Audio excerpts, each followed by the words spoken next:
Oke, Assalamualaikum Hujajers. Jadi gue punya rencana untuk membuat 100 video tentang haji yang gue kemas seperti videonya Mardin Group.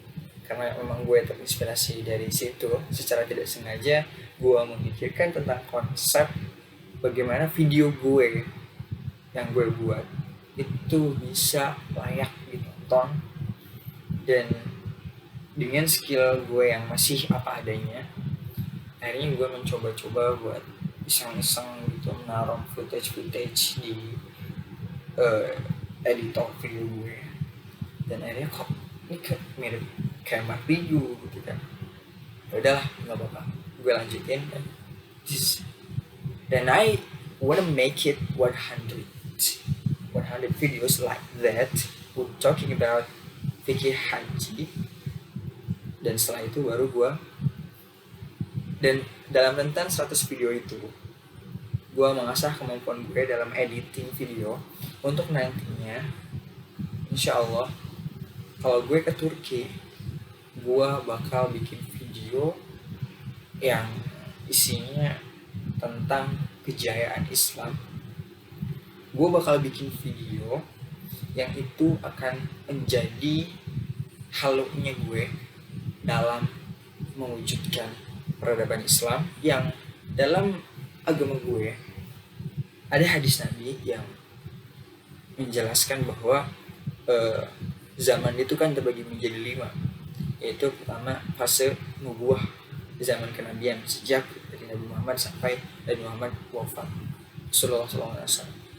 Yang kedua fase khulafaur rasyidin, sejak zaman Abu Bakar radhiyallahu anhu sampai masa Sayyidina Ali bin Abi Thalib radhiyallahu anhu wafat, dan terjadi peristiwa arbitrase atau tahkim, sehingga kekhilafahan ala khulafaur rasyidin itu berubah menjadi kekhilafahan ala kerajaan-kerajaan atau daulah Umayyah, ada daulah Abbasiyah lama, ada daulah Ayyubiyah, daulah Utsmaniyah, dan lain-lain.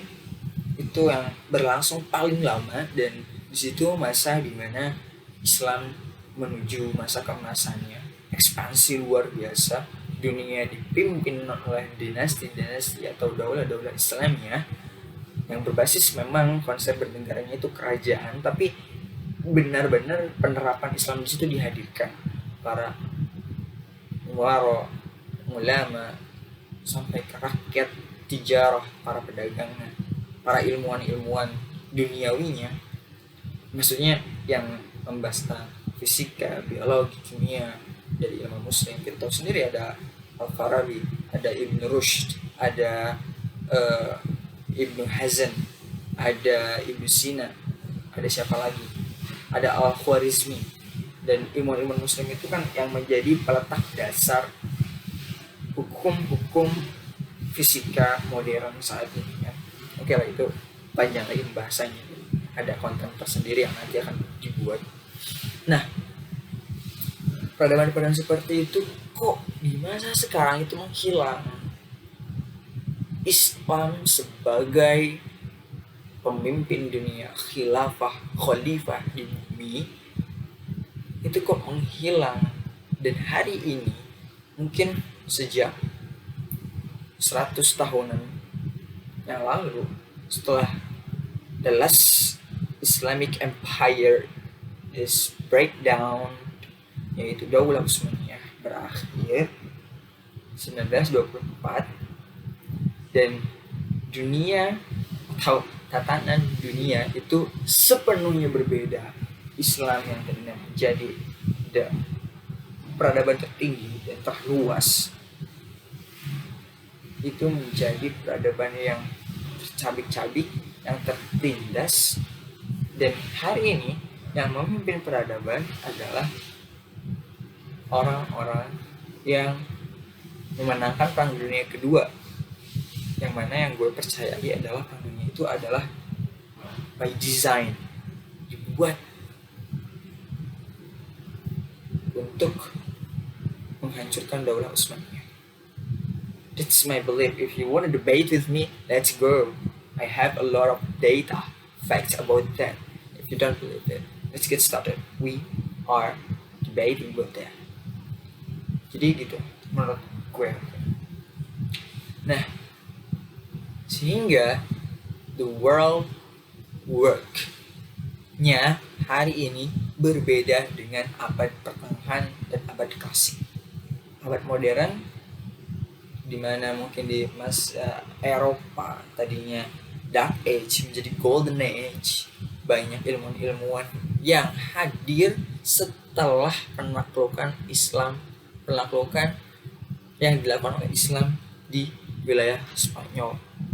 Kita tahu sendiri, jalur pertama masuknya ke peradaban, jalur awal masuknya peradaban keilmuan Islam ke barat berawal dari penaklukan Islam di Spanyol. Ingat itu. Ya. Dan hari ini setidaknya sudah 400 tahun yang lalu, sejak Renaissance muncul ilmuwan-ilmuwan baru, muncul pemikir-pemikir baru yang masalahnya ini adalah menjadi masalah besar menurut gue, karena ilmuwan-ilmuwan ini dia mengambil keilmuan Islam tapi dia tidak mengambil keagamaan yang dianut oleh orang Islam. Itu masalahnya. Sehingga mereka beranggapan bahwa now agama itu candu, agama itu halu, agama itu delusif, agama itu tahayul, agama itu membuat kita fanatisme, agama itu membuat kita menjadi orang yang fundamentalisme, agama itu membuat kita menjadi seorang teroris. Itu narasi yang dibangun hari ini.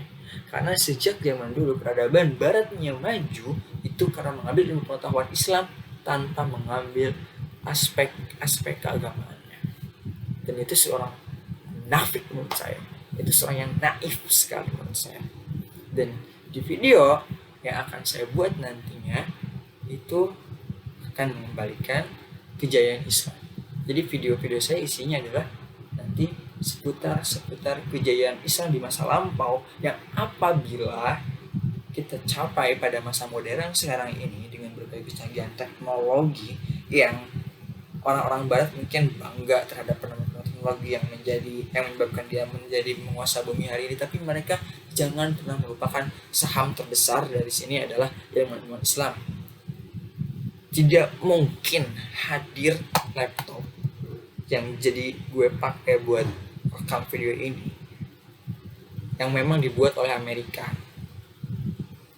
dengan kemampuan laptop ini, yaitu proses kalkulasi aritmatika, algoritma, kemudian ada bahan-bahan kaca, kenapa bisa ada touchscreen, kemudian kenapa ada layar yang bisa menyimpan data-data video, data-data audio segala macam. Dan ini adalah legasi dari ilmu muslim. Satu contoh, perhitungan algoritma, berasal dari kata al-khwarizmi. Konsep dasarnya ilmu komputer atau bahasa pemrograman itu adalah dari al-khwarizmi, dari Islam. Seharusnya kita sebagai generasi umat Islam yang meneruskan temuan-temuan dari ilmuwan muslim, bukan mereka orang barat. Lantas tapi hari ini kita bagaimana? Dan this is our responsibility to build back better world. Konsep G7 yang hari ini digabungkan itu semuanya hanya narasi, semuanya hanya fake. But I want menciptakan peradaban atas dasar Islam di dunia, karena memang sudah seharusnya seperti itu. Oh, egois kalian. No, let's debate with me once again. about how do we live is we have to live as a Muslim, a Judaism, a Christianity, Hinduism, Buddhism. Seharusnya sebagai seorang manusia kita harus menyembah pada Tuhan yang satu. Kenapa? Hari ini faktanya ada banyak Tuhan. Seandainya memang itu sesuatu yang ditolerir atau perbedaan yang disebut sebagai moderasi beragama atau saling menghargai kepercayaan satu sama lain, atau hal yang ada di lingkungan adalah semua agama itu sama, menuju pada Tuhan yang sama. Fake. Jelas-jelas Tuhan kita berbeda. Apa yang aku sembah dengan apa yang orang-orang non-Muslim sembah itu berbeda. Harusnya sama. Harusnya memang sama. Konsep kepercayaan antara Islam dan agama lain itu berbeda. Apa yang membuatnya berbeda? Ya karena berbeda agama. Kalau sama, ya harusnya semuanya menjadi orang Islam. Egois sekali Anda. Tapi saya tahu jawabannya dalam Al-Quran bahwa seandainya Allah menghendaki, maka Allah pun mampu akan menjadikan semua umat itu menjadi satu. Tapi Allah tidak menghendaki seperti itu karena ini menjadi sebuah ujian untuk kita sebagai orang Islam ataupun sebagai orang yang non-Islam yang setiap hari, setiap saat mungkin diberi hidayah, dihadirkan hidayah oleh Allah Subhanahu wa taala melalui jalan yang tak pernah terfikirkan. Dan permasalahannya adalah mereka ada yang mengambil, ada yang tidak. Ada yang mereka mungkin tetap bersikuku terhadap kepercayaan lamanya, ada yang memang dia benar-benar menjadi seorang penentang Islam nyata, dan itu yang pada akhirnya hari-harinya di dunia akan menjadi bukti yang nyata untuk menghakimi di kehidupan setelah kematian. Itu. Jadi yang gue harapkan adalah fase setelah Daulah Utsmaniyah runtuh, kemudian hari ini sejak 1924 dan sekarang 2020, 96 tahun, 4 tahun lagi menjadi 100 tahun memperingati keterpurukan Islam, malapetaka di dunia Islam. Bayangkan, belum sampai 100 tahun hari ini, bagaimana kita melihat berbagai kerusakan baik segi fisik di dunia, segi moral, dan banyak penentang-penentang Tuhan yang kian nyata mewujudkan dirinya dengan berbangga-bangga dalam bermaksiat, dan banyak fitnah yang seolah-olah itu menarik, seolah itu membuat pandangan mata, seolah itu adalah surga gitu, padahal itu menentang daripada hukum-hukum Allah.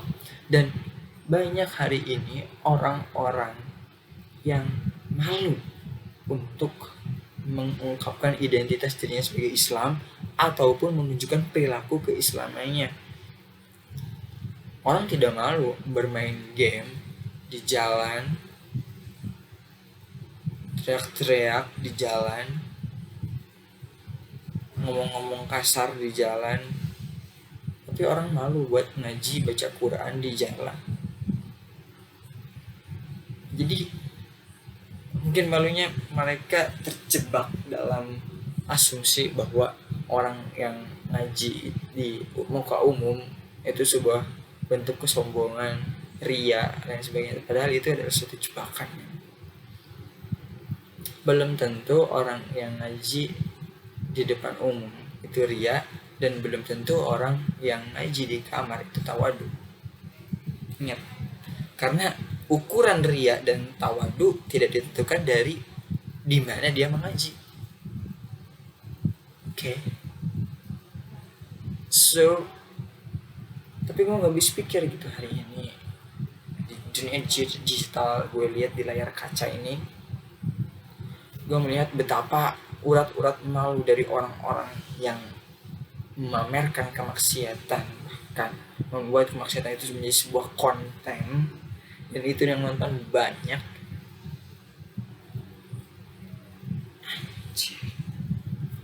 Tidak ada rasa malu sama sekali terhadap kemaksiatan itu. Tapi anehnya, orang-orang yang dia berada pada jalan yang dia sendiri ingin memperbaiki diri, ingin menjadi orang yang positif dengan berdasarkan pada dalil dari agama, itu seolah-olah dia merasa terdiskreditkan gitu. Ada konten-konten positif, tapi semuanya mengambil dari basis dasar teori orang-orang barat yang jelas-jelas itu asumsi yang kadang benar, kadang salah. Tetapi kita mengenal hukum Tuhan yang dimana sumber kebenaran itu adalah sumber kebenaran dari Tuhan, dari Al-Quran, yang jelas-jelas otak manusia itu tidak akan mampu untuk menjangkau kebenaran Tuhan. Sehingga disitulah kita hanya dituntut untuk mengikuti sambil kita meneliti apa yang kita ikuti. Jadi bukan bermaksud untuk taklid buta juga gitu. Kita boleh mempertanyakan atas kenapa ini seperti ini, tapi dalam tanda kutip, pertanyaan-pertanyaan itu adalah pertanyaan yang akan menambah keimanan kita, pertanyaan yang tidak melanggar etika, pertanyaan yang membuat kita mencari jawaban yang sebenarnya. Jadi gue nggak setuju juga kalau ada orang Islam yang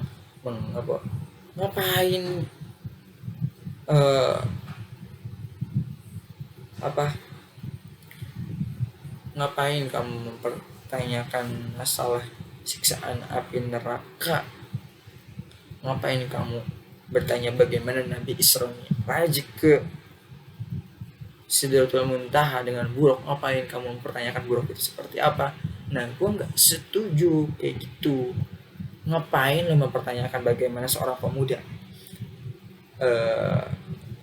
yang pada saat zaman Nabi Sulaiman, bagaimana dia mampu, karena itu seorang ahli kitab loh. Lu bisa bayangin gini, seorang ahli kitab. Oke, jadi gini, ini menarik. Jadi kan ada kisah dalam Al-Quran yang menjelaskan bahwa Nabi Sulaiman itu sudah menjadi seorang raja yang menjadi legasi dari Nabi Daud. Kerajaannya meluas antar negeri, bahkan dia menjadi penguasa di dunia, bukan sebagai penguasa di manusia, tapi dia menjadi penguasa jin, penguasa hewan-hewan, penguasa tumbuhan, penguasa elemen-elemen yang ada di bumi, lebih dari Avatar, lebih daripada Naruto, lebih daripada semuanya. Dan ini real gitu loh, karena memang kadang sesuatu yang nyata yang belum kita ketahui itu bisa lebih dahsyat daripada sesuatu yang fiktif yang ada di imajinasi kita. Serius beneran. Nah, gue heran, gue curious, bertanya-tanya gitu, ketika Nabi sudah mengetahui bahwa di seberang negeri sana ada sebuah kerajaan yang dimana raja dan rakyatnya menyembah matahari, menyembah matahari, Ratu Balkis. Apa bahasa Arabnya istilah penyembah matahari itu? Majusi, orang-orang Majusi. Nah, dakwahnya seorang raja yang menguasai sejagat raya hewan, tumbuhan, jin, gila keren dakwahnya. Dia menggunakan sesuatu yang mind blowing. Jadi ketika itu Ratu Balkis, seorang ratu Majusi, mengirimkan sebuah hadiah yang sangat besar. sebongkah emas. Tapi itu bukan apa, tapi itu tidak ada apa-apanya dibandingkan dengan yang Nabi Sulaiman miliki. Nah akhirnya singkat cerita, let's make story short, itu akhirnya Ratu Balkis diundang ke kerajaan Sulaiman untuk suatu hal, saya belum tahu ya, nanti saya baca-baca lagi. Nah ketika dalam perjalanan Ratu Balkis dari Palestina menuju Babilonia, mungkin Nabi Sulaiman ingin membuat Ratu Balkis takjub, karena kan mungkin ya, menurut gue cowok itu memang powerfulnya itu ketika bisa membuat pesona buat para cewek-cewek gitu. Itu tabiat cowok menurut gue, karena gue pun kayak gitu. Oke, lanjut. Nah, apa yang bisa membuat Ratu Balkis terpesona terhadap Nabi Sulaiman? Yaitu dengan inisiatif Nabi Sulaiman yang ingin memindahkan kerajaan singgasana Ratu Balkis ke kerajaan Nabi Sulaiman dalam waktu cepat sekali. Jadi idenya Nabi Sulaiman itu pengen mungkin menteleportasikan, mungkin teknologi yang hari ini kita kenal, meskipun teknologi ini masih belum bisa terwujud di dunia yang sudah semua dunia ini lu bilang, teknologi teleportasi pemindahan singgasana Ratu Balkis ke kerajaan Nabi Sulaiman dalam waktu tercepat itu ingin dihadirkan oleh Nabi Sulaiman. Akhirnya dia mengumpulkan seluruh jin, manusia, hewan, dan tumbuhan, dan dia mengadakan konferensi ataupun mengadakan sebuah pidato mungkin, ataupun diskusi mungkin bisa disebut seperti itu, untuk untuk menjelaskan bahwa ada sebuah misi, ada sebuah project pemindahan singgasana Ratu Balkis ke kerajaan Sulaimaniyah, dan presentasi project yang mencari klien, mungkin Nabi Sulaiman mencari klien siapa yang bisa tercepat untuk memindahkan itu. Akhirnya let's make story short, di situ para klien-kliennya ada jin, ada manusia, ada hewan, ada binatang, dan semuanya saling mengungkapkan atau saling menunjukkan kehebatannya untuk meyakinkan Nabi Sulaiman untuk bisa memilih dia yang menggarap sebagai proyek itu. Akhirnya singkat cerita, jin itu dia mempresentasikan proyeknya, yaitu bahwa dia bisa memindahkan istana Ratu Balkis, singgasana Ratu Balkis ke hadapan Nabi Sulaiman dalam waktu qabla an taquma, yaitu sebelum Nabi Sulaiman berdiri. Jadi dia lagi duduk, Nabi Sulaiman lagi duduk, dan sebelum dia bangun itu singgasana udah ada di situ. Amazing ya. Jin bisa memindahkan, menteleportasikan singgasana Ratu Balkis ke hadapan Nabi Sulaiman dalam waktu, ya kalau kita hitung ya, sebelum Nabi Sulaiman duduk itu mungkin butuh sekitar 2 sampai 3 detik. Jadi dalam waktu segitu jin. Oke, bagus. Nabi Sulaiman tangan. Dan ada lagi yang bisa lebih cepat. Nabi Sulaiman. Akhirnya ada seorang ahli kitab. Itu manusia, bro. Anjir. Manusia menantang jin dalam proyek teleportasi singgasana Ratu Balkis. Seorang manusia, dia ahli kitab, yang dalam perspektif gue ahli kitab itu ahli ilmu gitu. Keilmuannya dia telah menguasai semua ilmu dunia, ilmu akhirat, ahli ilmu. Dia berkata kepada Nabi Sulaiman, "Wahai sang raja, aku bisa memindahkan singgasana Ratu Balkis ke hadapan Anda sebelum Anda berkedip." Anjir. Sontak saja semuanya terkaget-kaget gitu. Wow. sebelum berkedip cuy. Kedip nih, lihat gue berkedip. Berapa kecepatannya? Sekali lagi. Sekali lagi. Berapa lama? Berapa lama? 0, gue searching kecepatan orang berkedip 0,00001 detik.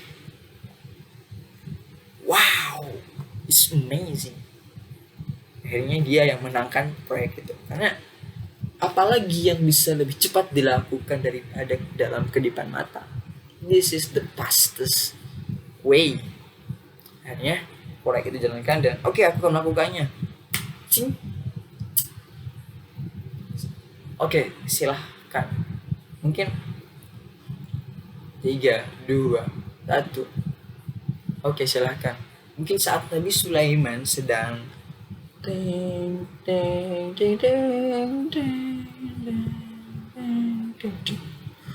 sebelum dia membuka matanya sudah ada kayak slow motion.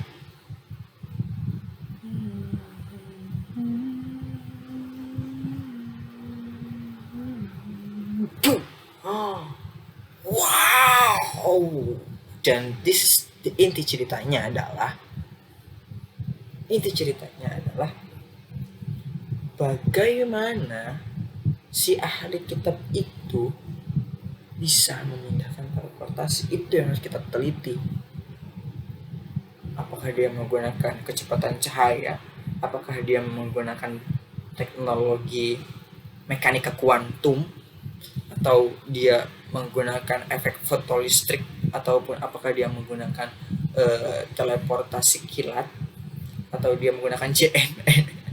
Atau dia menggunakan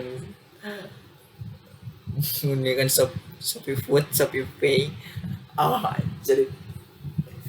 Jadi itu yang pengen gue ceritain, bahwa itu sebenarnya masuk akal kalau kita berani memikirkan itu gitu.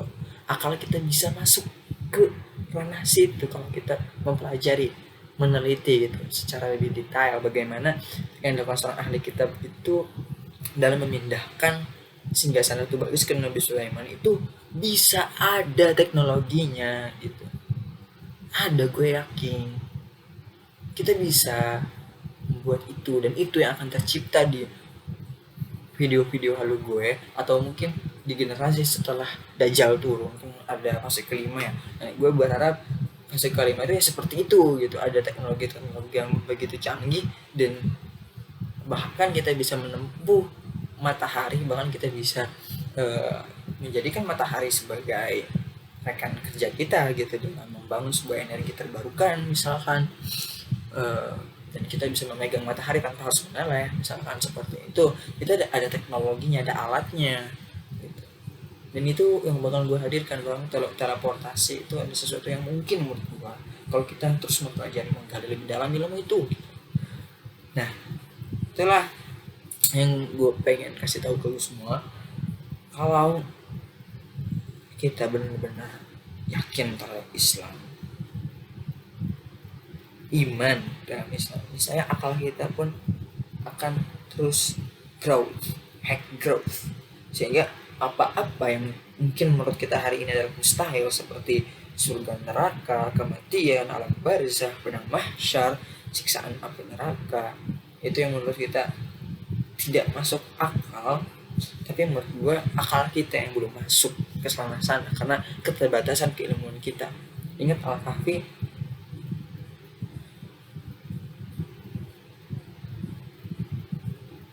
apa?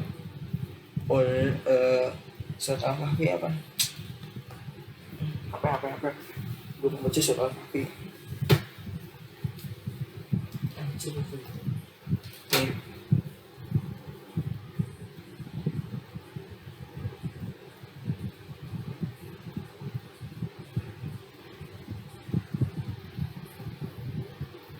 Bentar ya. Al-Kahfi.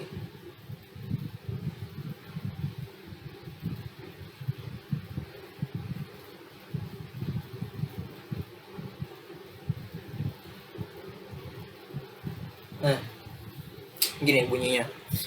A'udzu billahi minasy syaithanir rajim.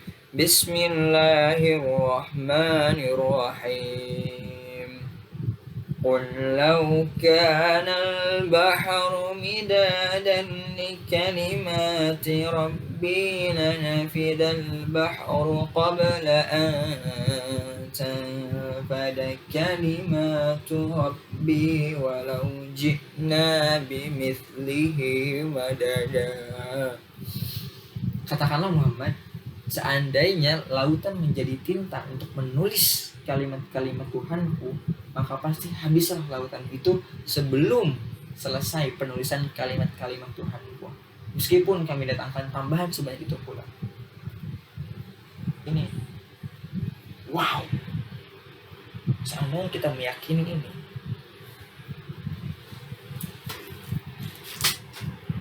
seandainya kita meyakini itu, bahwa kalimat-kalimat Tuhanku itu menurutku adalah ilmu, rahasia yang tersimpan di semesta ini, yang diciptakan oleh Allah Subhanahu wa Ta'ala. Itu adalah kalimat-kalimat Tuhanku yang apabila kita mau untuk meneliti, mencari, menemukan kalimat-kalimat Tuhanku itu, ataupun Tuhan menghendaki kita untuk menganugerahkan kalimat-kalimat Tuhanku itu kepada kita, maka pasti apa yang dilakukan oleh ahli kitab pada masa Nabi Sulaiman itu menjadi hal yang biasa bagi kita.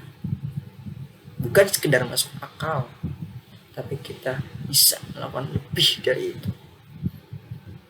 Maka dari itu, hal yang paling utama, paling pertama yang harus kita lakukan adalah dengan beriman. Beriman terlebih dahulu, sambil dalam keimanan kita terus mempertanyakan, dalam tanda kutip, sekali lagi gue jelasin, mempertanyakan bukan untuk mencari kesalahan Islam, bukan untuk memperdebatkan Islam, bukan untuk menguji kebenaran Islam,